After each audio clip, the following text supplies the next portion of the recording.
Hey guys, it's that time again, vlog number 6. I just wanted to go ahead and touch base on some of the questions that were prompted by Kirk in the initial vlog, which I thought were particularly interesting questions. And the readings this week were also very interesting. So I'm curious to see what everybody's response would be to the 3 initial questions that Kirk posted in the initial prompt. So let's go ahead and get started. The first question that Kurt brought up and addressed was to discuss one particular identity formation challenge that we feel first year college students um, are addressed with, and why we think it's significant. Um, Mainly, I would say it's kind of difficult to answer this question, particularly because there are so many challenges that can face first year college students. I would have to say that reflecting on my personal experience, I would have to kind of narrow down just a few, and so I just want to touch base on a few of those. Basically, in reference to, I guess, my own personal experience as a first year college student within my undergraduate studies. So, first and foremost, I think the biggest challenge to, I guess, if using my situation as an example, was parental relations. I mean, I was brought up in more of a military style household, so I basically had to deal with a militaristic style, and what I mean by that is my family was very traditional in the fact that and that the children in my family, my brother and my sister, were basically expected to finish high school, go into the service, do our duty, and then from there we would essentially obtain veteran benefits that would allow us to pursue our education after we basically served our country. And I I would have to say that during my time as an undergraduate, I basically kind of rebelled against my family traditions because as opposed to what my brother and sister had done, which was essentially finish high school and do and basically they are currently still in the service, and they are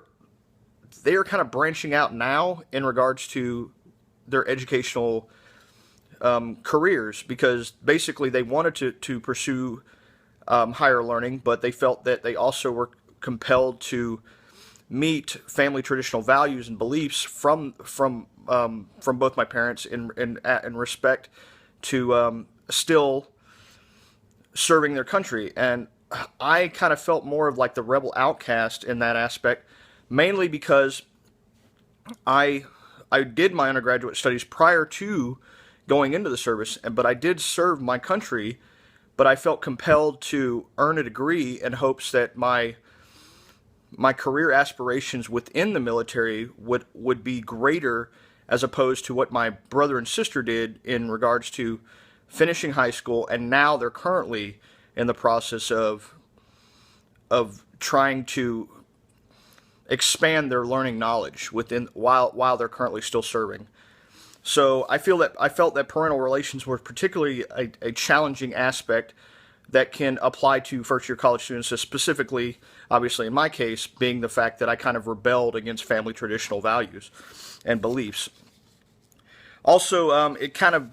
of sparked some sibling rivalry between me and my brother and my sister, mainly because me as a rebellious type within the family and disregarding the traditional values that were instilled by my parents, I was kind of seen as the black sheep of the family, essentially, I guess is kind of what you could refer to it as, in regards that I didn't essentially meet the traditional aspect as far as what my family and what my dad specifically wanted for me, in regards to being able to serve my country longer and still essentially have an education, but I could do it while I was already out, while the government has done that. And ironically, I am benefiting from that because I did my service, and I am still doing my graduate studies obviously here at VSU. So in a way, it kind of helped still meet the traditional values that my family has instilled between us. So in a way, it kind of helped build our relationship stronger in a way, I guess is what you could call it.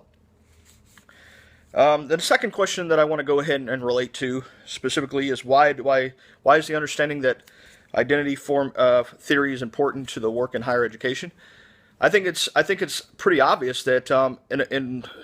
as higher education professionals, it is our job to assess the for multiple perspectives from students in ways that we can ultimately engage in their learning development. So it's imperative that we as educators know our students, and the only way to really do that is to know them as a person individually. And what I mean by that is obviously with a diverse background of students that are in higher education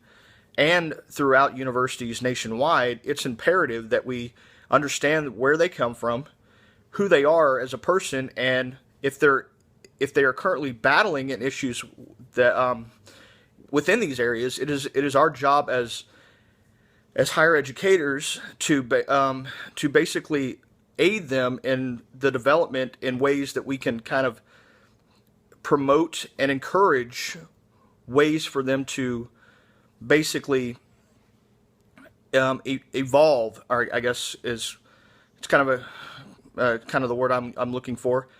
in ways that we can kind of help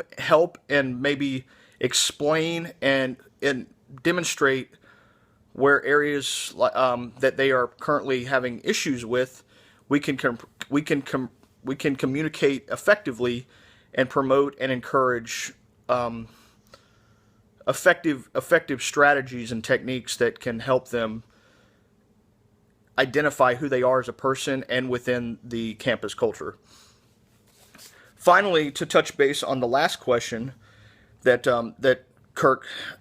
brought up was real quick. How can student affairs better assist first-year students who are expressing upward mobility and identity formation? And I feel that and again, it can kind of touch base on the second question in regards to it's our job to ultimately understand who students are, and so I feel that that basically promoting and encouraging opportunities for students within courses and within academic programs,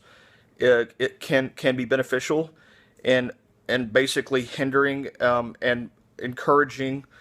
the differences between that students may have as they transition from college into more of the adult world. So by encouraging and applying options to them within our academic program, I think it would help promote